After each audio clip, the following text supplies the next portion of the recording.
Cabin mate 24 hours study hall and work space mobile app download చేసుకుని ఇప్పుడే మీ cabin book చేసుకోండి. నమస్తే, నేను విజయ్. ఇండియా పాకిస్తాన్ మధ్య జరుగుతున్నటువంటి యుద్ధ వాతావరణంలో ముఖ్యంగా అటాక్ కౌంటర్ అటాక్ చాలా పూర్తి స్థాయిలో జరుగుతుంది. ఇప్పటికే మన ఇండియన్ ఆర్మీ అలాగే మన ఇండియన్ ఎయిర్ ఫోర్స్ పాకిస్తాన్లో ఉన్నటువంటి 5 ఎయిర్ బేస్లను ధ్వంసం చేశారు. అలాగే పాకిస్తాన్కి సంబంధించినటువంటి ఫైటర్ జెట్స్ని పిట్టల్లా కూల్చేస్తున్నారు. ఇప్పటికే మొత్తం 5 ఫైటర్ జెట్స్ పాకిస్తాన్కి సంబంధించినటువంటి 5 యుద్ధ విమానాలని మనం నేల కూల్చేసాం. వీటి గురించి మాట్లాడదాం. మనతో పాటున్నారు retired army officer wing commander Madhusudan Reddy గారు. సార్ నమస్తే. నమస్తే అండి. సో మధుసూదన్ రెడ్డి గారు, మీరు వింగ్ కమాండర్గా ఉన్నారు. ఇప్పుడు లేటెస్ట్గా వస్తున్నటువంటి ఇన్ఫర్మేషన్ చూస్తే పాకిస్తాన్కి సంబంధించినటువంటి 5 ఎయిర్ బేసెస్ని మనం కొలాప్స్ చేసాం. సో ఇప్పుడు పాకిస్తాన్ కూడా ఎంటైర్ ఎయిర్ స్పేస్ని క్లోజ్ చేసింది. అంటే కమర్షియల్ ఫ్లైట్స్ కూడా పైన తిరగడానికి అలౌ చేయట్లేదు.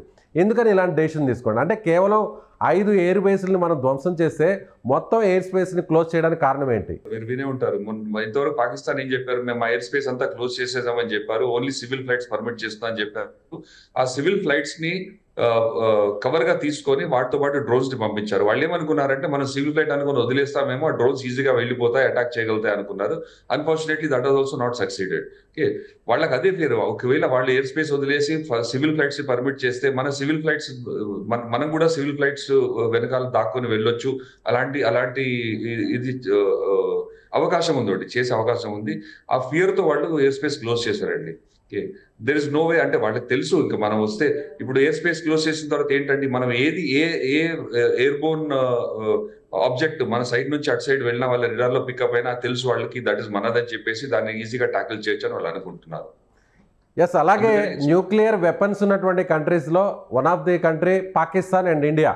అందరూ కూడా ఏంటంటే ఒకవేళ పాకిస్తాన్కి ఇండియాకి మధ్య వార్ జరిగితే సో కొంతవరకు పాకిస్తాన్ని నిలవరించినా కూడా ఎంతో కొంత నష్టమైతే మాత్రం పాకిస్తాన్ నుంచి ఇండియాకు ఉంటుంది. ముఖ్యంగా బార్డర్స్లో ఉన్నటువంటి ఆ స్టేట్స్లో కొంతవరకు ఆ ఇంపాక్ట్ ఉంటుందని అందరూ కూడా భావించారు. కానీ పాకిస్తాన్ భారత్ అసలు ఎక్కడ కూడా టచ్ చేయలేకపోతుంది. ఈవెన్ పాకిస్తాన్ డ్రోన్స్ కావచ్చు, మిసైల్స్ కావచ్చు, చివరాఖరికి ఎంతో అడ్వాన్స్డ్గా చెప్పుకునేటువంటి సూపర్ సోనిక్ ఫైటర్ జెట్స్ అని చెప్పేటువంటి F-16 కావచ్చు, J-17 కావచ్చు, ఇవి కూడా మన బార్డర్ని క్రాస్ చేయలేకపోతున్నాయి. అంటే పాకిస్తాన్ పూర్తిగా మన ముందు అసలు నిలబడలేని పరిస్థితిలో ఉందనుకోవచ్చా?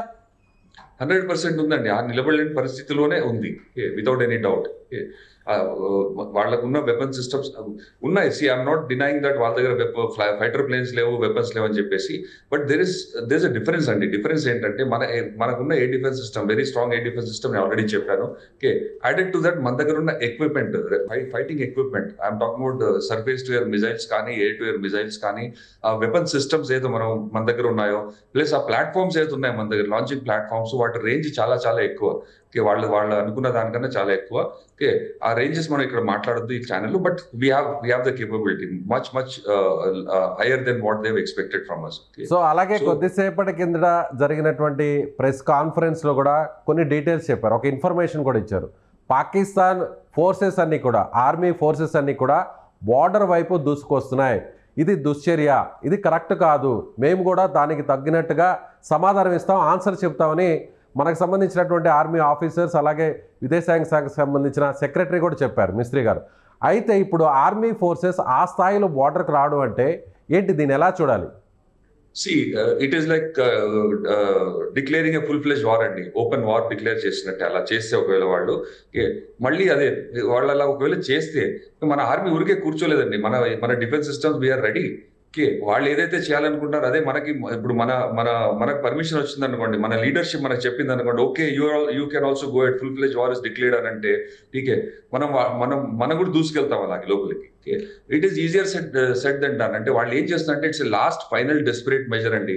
వాళ్ళు చేసిన ప్రయత్నాలన్నీ విఫలమయ్యాయి. They could not do anything, any damage to military installments కానీ, సివిలియన్ ఎస్టాబ్లిష్మెంట్స్ కానీ, దేనిని కూడా ఏం చేయలేకపోయాయి. వేరే మనం ఏం చేస్తున్నామంటే వాళ్ళకి చూస్తున్నాం, ప్రతిసారి వెళ్ళినప్పుడల్లా మీ ఎయిర్ డిఫెన్స్ వెపన్స్ డ్యామేజ్ చేస్తున్నాం, వాళ్ళ రెడార్స్ డిస్ట్రాయ్ చేస్తున్నాము, వాళ్ళ headquarters, army headquarters, వాళ్ళ లీడర్షిప్ ఇంటి దగ్గర వెళ్ళి మనం బ్లాస్ట్ చేసి వస్తున్నాము.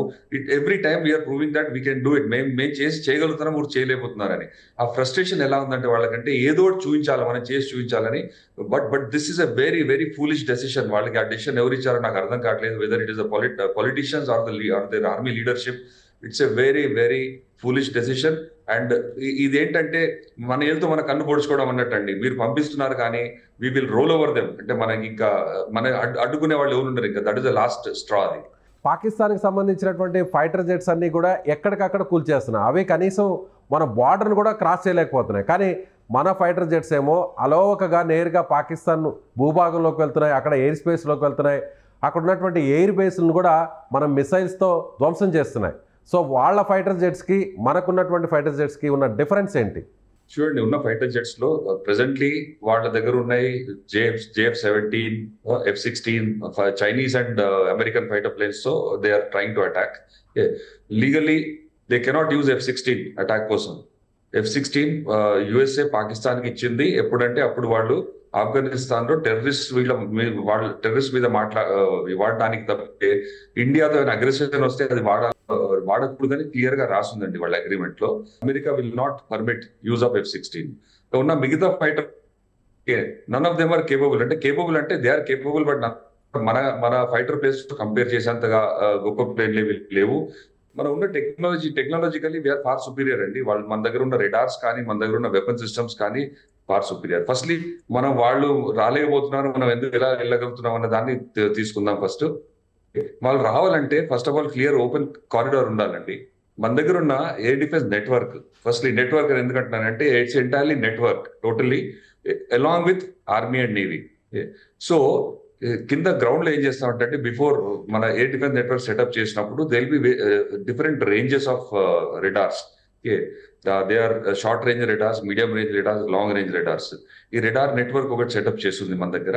అలాగే వెపన్ సిస్టమ్స్, వీటితో పాటు వెపన్ సిస్టమ్స్ కూడా ఉన్నాయి. వెపన్ సిస్టమ్స్ ఎలా అంటే there in 3 to 4 layers of weapon systems ఉంటాయండి.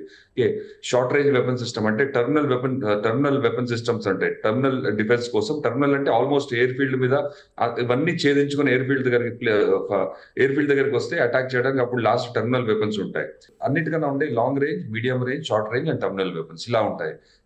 ఇవన్నీ 4 layers of air defence is actually setup అండి along the entire Pakistan border. అదొకటే కాకుండా we got electronic warfare systems. Electronic warfare అంటే ఈ ఎలక్ట్రోమాగ్నెటిక్ వేవ్స్ డిఫీట్ చేసే సిస్టమ్. ఈ ఎలక్ట్రానిక్ వార్ఫేర్ సిస్టమ్స్ లో దేర్ ఆర్ వేరియస్ టైప్స్. ఒకటేమో జామర్స్ ఉంటాయండి, ఎలక్ట్రానిక్ వార్ఫేర్ జామర్స్. ఈ జామర్స్ తో మనం వాళ్ళ signals, global positioning system, navigation system signals ని జామ్ చేయొచ్చు. అదే కాకుండా వాళ్ళ రెడార్ సిగ్నల్స్ ని బ్లాక్ చేయొచ్చు. ఇలాంటి ఎలక్ట్రానిక్ వార్ఫేర్ సిస్టమ్స్ మన దగ్గర ఉన్నాయి. మనం ఇవన్నీ సెటప్ చేసి ఎలా చేసామంటే మనం ఒక గోడలాగా, మన ఇన్విజిబుల్ వాల్ అని చెప్పొచ్చు అండి. అంటే ఒక కనిపించని గోడలాగా ఒక ఇన్విజిబుల్ వాల్, ఒక వాల్ క్రియేట్ చేసాం. ఆ గోడను దాటుకొని రావాలంటే మాత్రం ఇట్ ఈస్ ఆల్మోస్ట్ ఇంపాసిబుల్. దాటుకొని వచ్చినా కూడా మన ఉన్న లేయర్డ్ ఎయిర్ డిఫెన్స్ ఎలా ఉందంటే ఆ దాటుకొని వచ్చిన తర్వాత ఫస్ట్ లేయర్ దాటుకొని వస్తే సెకండ్ లేయర్ దాటుకొని వస్తే థర్డ్ లేయర్ ఇలా ఉందండి system. There is no problem in tackling the fighter planes of Pakistan. మీరు చూడండి, ఫైటర్ ప్లేన్సే కాదు, we been able to tackle their small చిన్న డ్రోన్స్ దగ్గర నుంచి, మీడియం సైజ్ డ్రోన్ దగ్గర నుంచి, వెపనైజ్ డ్రోన్స్ దగ్గర నుంచి, వాళ్ళ కామికాజీ డ్రోన్స్ దగ్గర నుంచి we been able to tackle everything including their long range missiles. వాళ్ళు మీరు చూసే ఉంటారు, వీళ్ళు మిసైల్ ప్రయోగించారు, మన ఢిల్లీ వైపు వెళ్ళే మిసైల్ మన మధ్యలోనే కూల్ చేశాము. They are very well aware మన దగ్గర ఉన్న సిస్టమ్ తో మనం రాలేమని చెప్పేసి. మరి ఎందుకు ఇలా చేస్తున్నారు క్వశ్చన్ అడగొచ్చు. వీళ్ళకి ఏంటి ఆ ధైర్యం, ఎందుకు ఇలా చేస్తున్నారు? It's a total face saving exercise అండి. ఇప్పుడు ఏమైపోయిందంటే ఏ విషయం గురించి డిస్కస్ చేద్దాం మసూదన్ రెడ్డి గారు.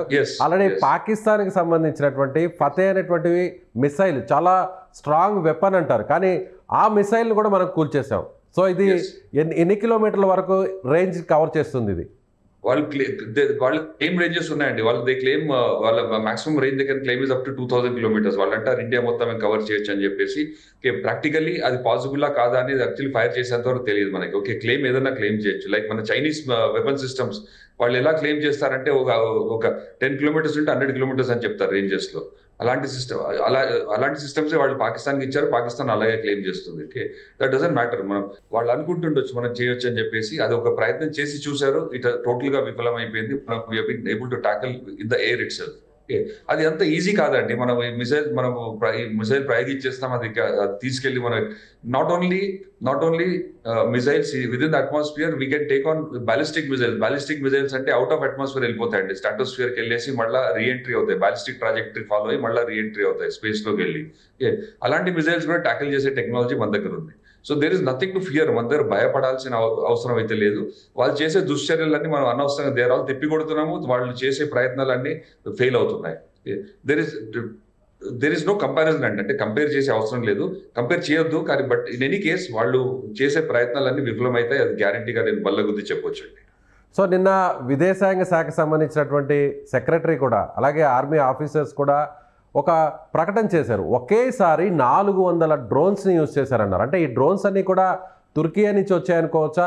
అంటే లార్జ్ స్కేల్లో తుర్కియా నుంచి ఇక్కడికి ఒక ఫ్లైట్ కూడా ల్యాండ్ అయింది. సో పెద్ద ఎత్తున వెపన్స్ కూడా అందించారు, వాటితోనే మన మీద అటాక్ చేస్తుంది పాకిస్తాన్ అంటున్నారు. మీరేమంటారు? ఇచ్చేయండి. అంటే ఆల్రెడీ ఇప్పుడు ఇచ్చారా లేదా ముందు నుంచే వాళ్ళ దగ్గర ఉన్నాయి, వాళ్ళ దగ్గర కొనుక్కున్నారా, చైనీస్ డ్రోన్స్ కొనుక్కున్నారు, ఇవన్నీ ఉన్నాయి వాళ్ళ దగ్గర. Of course they have the system. Okay, ఇచ్చి ఉండొచ్చు, డజంట్ మ్యాటర్. ఇచ్చినా కూడా మీరు 400 డ్రోన్స్ దే థాట్ ఇలా స్వామ్ వదిలితే మన ఎయిర్ డిఫెన్స్ సిస్టమ్ ని ఓవర్వెల్మ్ చేయొచ్చు అని అనుకున్నారండి. ఏమవుతుందంటే మనం that is also possible. Air defence system ని ఓవర్వెల్మ్ చేయాలంటే ఇలా లార్జ్ నంబర్స్ లో మనం టార్గెట్స్ చిన్న ప్లేన్లు పంపిస్తే ఓవర్వెల్మ్ చేయొచ్చు అని అనుకున్నారు. But our air defence system is full proof highly network. ఒక రిడార్ జామ్ అయినా కూడా ఇంకా మిగతా రిడార్స్ ఉంటాయండి. స్టాండ్ బై రిడార్ ఉంటాయి, స్టాండ్ బై రిడార్ ఉంటాయి. ఒకే నెట్వర్క్ లో ఒకే ఏరియా చూసేది ఓవర్లాప్ ఉంటుంది, రిడార్ టు రిడార్ కవరేజ్ ఓవర్లాప్ ఉంటుంది. ఒక రిడార్ వీళ్ళు బ్లాక్ చేయగలిగినా పక్క రిడార్ పట్టుకుంటుంది. ఇలాంటి సిస్టమ్ మనం ఎస్టాబ్లిష్ చేసుకున్నాం కాబట్టి there is no way they can come inside. 400 it's a great. In fact మనం చాలా ప్రౌడ్ గా చెప్పుకోవాలండి, 400 డ్రోన్స్ ని మనం కౌంటర్ చేసాము without any problem, without even a single drone hitting the target. వాళ్ళు అనుకున్న టార్గెట్ ని ఏ ఒక్క డ్రోన్ కూడా టచ్ చేయలేకపోయిందండి. ఓకే, మన టెరిటరీలో పడడం జరిగింది కానీ బట్ ఇట్ ఇస్ పడింది ఎక్కడంటే సివిలియన్ ఏరియాలో పడింది. వాళ్ళకి కొంచెం దెబ్బలు తగిలాయి. That is what it is. అంతకు మించి ఏం చేయలేకపోయాడు. సో మధుసూదన్ రెడ్డి గారు యాజ్ ఏ ఎక్స్ ఆర్మీ మ్యాన్గా, మిలిటరీ మ్యాన్గా, సో ఇప్పుడు ప్రస్తుతం పాకిస్తాన్ దగ్గర అడ్వాన్స్డ్ వెపన్స్గా చెప్పేటువంటి ఏదైతే మిసైల్స్ కావచ్చు, డ్రోన్స్ కావచ్చు, ఫైటర్ జెట్స్ కావచ్చు, ఇవన్నీ కూడా ఆల్రెడీ యూజ్ చేశారనుకోవచ్చా? సో వాటిని మనం ఎక్కడికక్కడ డిస్ట్రాయ్ చేస్తున్నాం అనుకోవచ్చా? ముఖ్యంగా ఫతేగా అది చాలా అడ్వాన్స్డ్ మిసైల్ అని చెప్పేవాళ్ళు, కానీ ఇప్పుడు ఫతేని కూడా మనం మన భూభాగంలోకి రాగానే మనం దాన్ని క్రాష్ చేసాం, దాన్ని కూల్ చేసాం. ప్రతి మిసైల్ కంటే ఒక టార్గెట్ ఇస్తారు వాళ్ళు. యూస్ ఫతే కానీ ఆతఫ్ కానీ ఏదన్నా దే విల్ గివ్ ఇట్ ఒక టార్గెట్ ఇస్తారు. లాంచ్ చేసినప్పుడు దానికి ఒక టార్గెట్ డెసిగ్నేట్ చేసి పంపిస్తారు. Particular military installation or particular civilian establishment పంపిస్తారు. బట్ అది before it reaches the target we will destroy in the air. అది మనం చేసాం, అది మన అబిలిటీ ఉంది, అది చేసి చూపించాం మనం. Not once, more than once. చేసి చూపించాం. వాళ్ళకి అప్పుడు తెలిసిపోయింది ఇప్పుడు ఇంకేం చేయలేము, మనకున్న కైనెటిక్ వెపన్స్ తో ఏం చేయలేము. ఓన్లీ థింగ్ అని చేయదలుచుకుంటే వాళ్ళు ఏం ప్రయత్నం చేస్తున్నారంటే ఇప్పుడు ఒక let's use our human force, మన ఆర్మీని లెట్స్ వాళ్ళని వెళ్ళిపోమని చెప్దాం, ముందుకు వెళ్ళిపోమని చెప్దాము. But it's a very very stupid decision.